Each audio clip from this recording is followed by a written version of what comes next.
whether to Pakistan, whether Ulfa, whether LTT, if they are proved to be involved in that, they should be punished.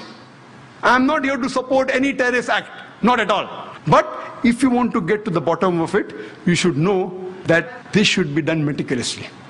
We should take the citizens in confidence. One of the other cause is the media. Mainly that media which is controlled by the politicians. We have to be careful of this.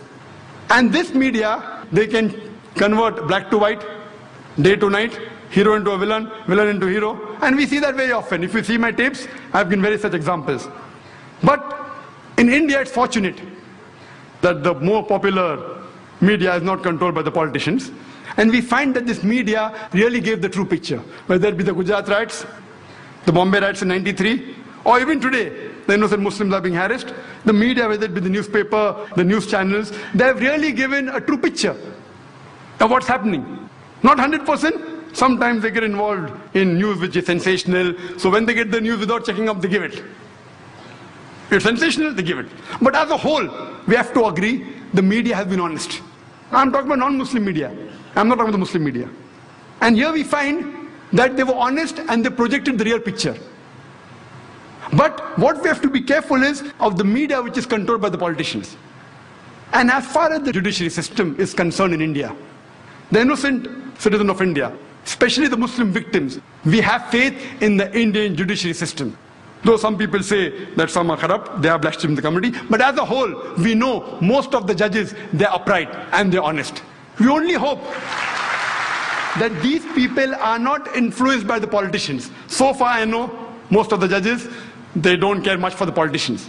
If once the politicians get hold of the judiciary system, then God save this country. Yet we have faith in the judiciary system.